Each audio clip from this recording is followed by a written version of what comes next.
students. In last class, we have studied the application of Bernoulli's equation. Today we will start losses in pipes or flow through pipes. The first question arises that why should we study losses in pipes or flow through pipes? We know that water from one point to another point carried when there is a energy difference. When there is a energy difference or when there is a energy at the upstream is higher than the energy at the downstream, then only water can flow. So in a pipe, when water is flowing, during the process of flow, some resistance offered by the pipe, and the way some energy will get lost, and in that the process available energy will gradually reduce. And if we do not design the pipe in proper way, then our intended purpose, suppose without that water flowing through this pipe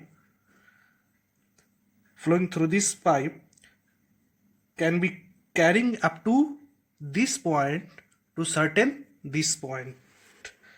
The water may not be receiving this point because water will not reach this point.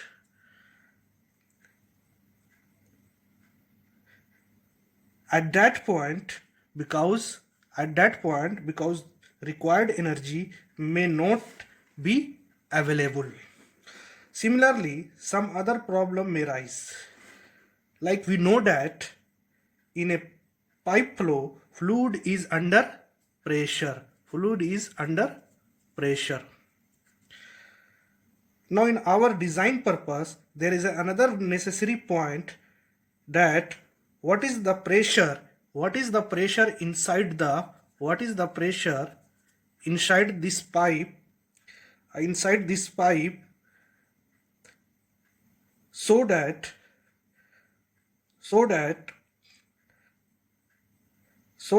if the pressure is very high, if we make the pressure is very high and pipe material is not sufficient strength, then it may happen that the pipe material may burst.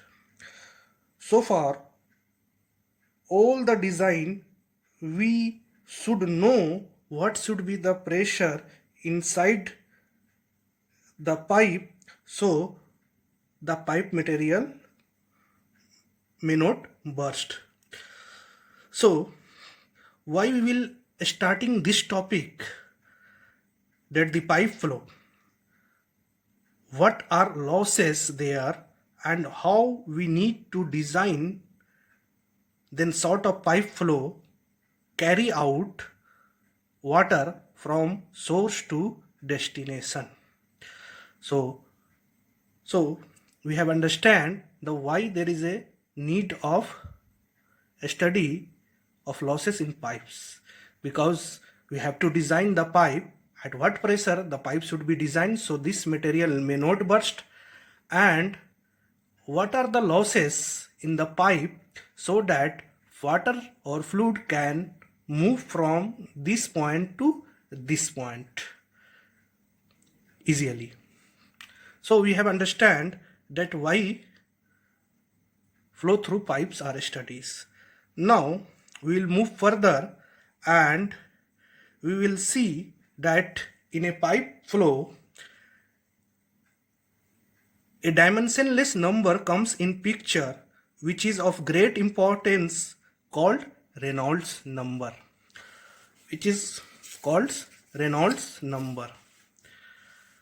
and in 1883 Osborne-Reynolds demonstrated an experiment. First, demonstrated existence of two types of flow in pipe through a simple experiment known as Reynolds experiment. He did use a non-dimensional number Re as index to show up to certain limit of Re, the flow remain laminar, and beyond a certain limit of Re, the flow becomes turbulent. And mathematically, the Reynolds number is given as rho Vd by mu, where rho is the density of fluid,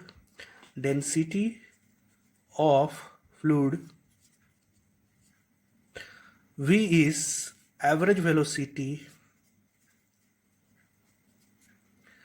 and d is diameter, and mu is viscosity of fluid. So Reynolds number is given as rho Vd by mu. Now what is the range of Reynolds number? What is the range of Reynolds number? So when Re is less than 2000, then flow is laminar. Flow is laminar. And when Re is greater than 2000 and less than 4000, it is transition phase. Transition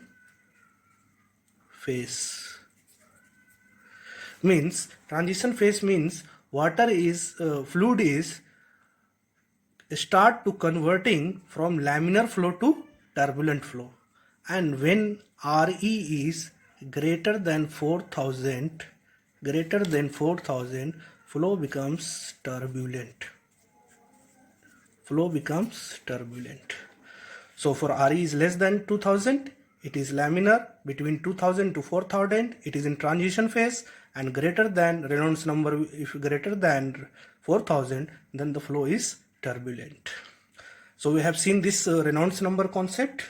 Now from this Reynolds number concept, we get the idea that in a pipe the flow can be of two types. One is laminar and second is turbulent.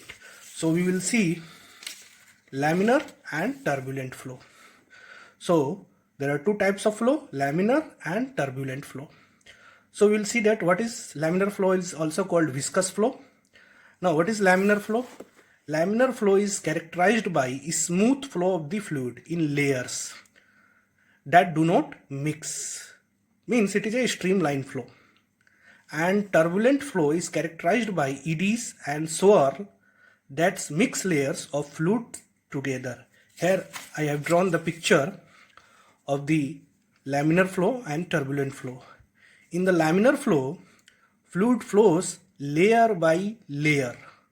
Means the layer which is in contact with the pipe having velocity 0. And as we go on increasing with the diameter of the pipe, the velocity increases. And it flows in a streamline. Every one layer is on the above layer on, and the other layers is on the above, on the below layer. So it flows layer by layer, and the uppermost have the velocity, maximum velocity v. But in turbulent flow, eddies and swirls are formed. Eddies are those things that, like when water moving from here to here, a eddies formation takes place like this. So there is a loss of energy. In turbulent flow, water layer mixed to each other. This water layer is mixed to each other. Means when the Reynolds number is greater than 4000, then the velocity becomes very high. Then at that point of velocity, water start mixing with each other. One layer of water or fluid starts mixing to each other.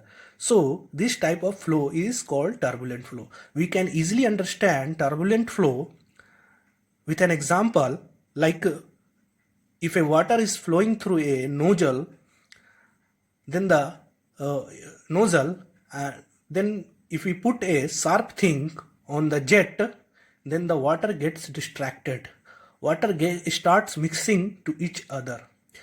So at that time of flow, the flow becomes turbulent.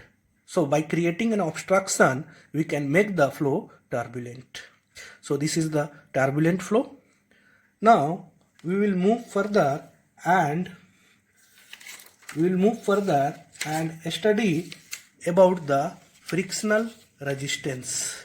Frictional resistance. So what is frictional resistance? When flow from one point to another depends upon the difference of energy level between these points. We all know that anything flow when there is a difference in the level of energy. Then in the same way, in a pipe, water or fluid flows when there is a difference of energy level between these 2 points. Then what makes the resistance? What makes the friction? As we know that when water moves or fluid moves, then there is a viscosity between the layers of the fluid. And what is viscosity? Viscosity is the internal resistance offered to the fluid flow. So one thing from which the frictional resistance comes in a fluid flow is viscosity of the fluid. And second thing from which the frictional resistance comes in the fluid flow is pipe boundary resistance.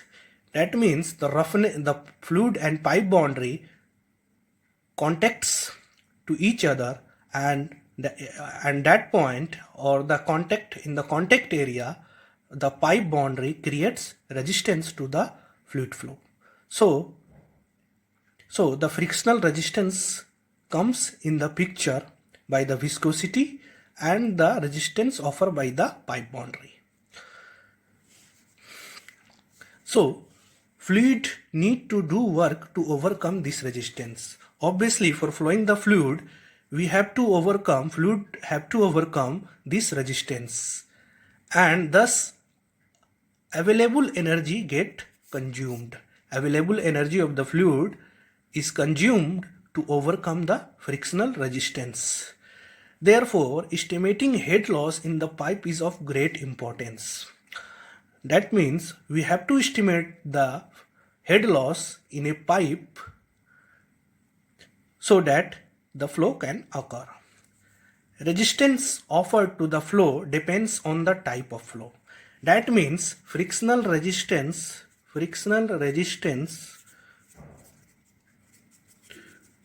depends on type of flow.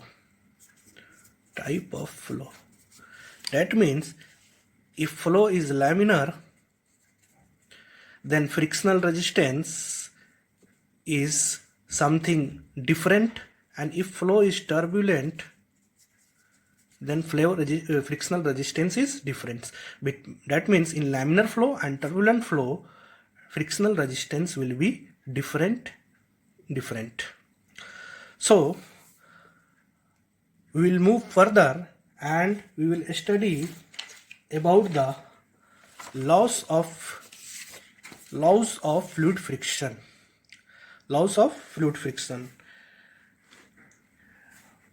A scientist named Froude, F-R-O-U-D, Froude, demonstrated an experiment. On the basis of this experiment, he has given the laws of fluid friction for laminar flow and turbulent flow. Means on the basis of experiment, he described that frictional resistance depends upon which thing or quantity. So in laminar flow, the frictional resistance is proportional to the velocity of flow. It is very simple, as we know that when the speed of anything increases, the air resistance becomes more. Means the speed increases, drag force increases, and the resistance becomes more. So the velocity increases, frictional resistance increases. It is very simple to understand. Now, it is proportional to the area of the surface of the contact. Because friction is coming out from the surface as well as from the viscosity. If the surface area of the pipe is increasing, that means pipe is longer than the friction flow. Then the friction law will also be moved. So it is proportional to the surface area. Now third point is frictional resistance in laminar flow is greatly affected by the variation of temperature. It is also very easy to understand. We know that viscosity, that is the resistance to the fluid flow, is varies when the temperature changes. We know that in liquid, when temperature increases, viscosity decreases, and viscosity decreases, that means frictional resistance decreases in liquid, and temperature increases and decreases, frictional resistance increases. As in the case, same in the case of gas, but we will not talk about the gas. Now, it is independent, frictional resistance is independent of pressure. We all know that the viscosity of a fluid or liquid does not depend upon the pressure. So whatever be the pressure, the viscosity of liquid does not changes. We cannot apply here Gay-Lussac's law where pressure is directly proportional to temperature, because in that case volume is fixed, and that is also applicable for the gas. So in the case of liquid is independent of pressure. Independent of surface roughness means here in the laminar flow, pipe boundary does not make any effect or does not make any frictional resistance to the fluid flow. We know that in laminar flow, a layer forms the boundary of the pipe. A layer forms the boundary of the pipe, which is in rest, and that always it is like that. Water in laminar flow is flowing layer by layer at that which is a static layer. At that which is a static layer, which is not flowing at all, which is in touch with the surface. Because of that, it does not make such difference. That means in laminar flow, it is the layer which is in contact with the pipe. It is static, so it does not make any difference to the above layer. So the pipe roughness is covered by this static layer, so it does not make any effect on the frictional resistance in laminar flow. So these are the laws for the laminar flow. Now we will move further and we will see laws of fluid friction for turbulent flow. That means on which parameter the frictional resistance depends in turbulent flow. So the first, it is directly proportional to velocity to the power n. It is not so much simple as in the case of laminar flow, where it is directly proportional to velocity of flow. Here velocity, it is proportional to the velocity to a power n, because in turbulent flow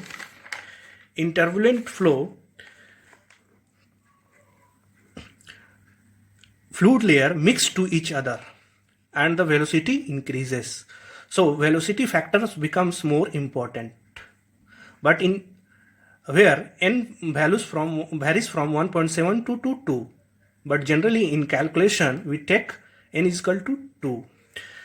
Here also in turbulent flow, frictional resistance is directly proportional to the density of fluid. The density of fluid is significant in the turbulent flow, so it is proportional to the density of the fluid. Now third point, it is slightly affected by the variation of temperature. In the turbulent flow, temperature variation does not make more effect on the frictional resistance, because this temperature variation is taken by the velocity and so it does not make many. It makes slight effect on the frictional resistance. Now it is proportional to the area of the surface of the contact. It is same as in the laminar flow. Now one important law that in turbulent flow is dependent on the nature of the surface of the contact. Means in turbulent flow, frictional resistance depends on the nature of the surface of contact. In laminar flow, it does not depend on the nature of the surface of contact, because we can see that in turbulent flow, once this particle is here, this particle can move here, this particle can move here. So all the particle moving in layer in turbulent flow mix to each other.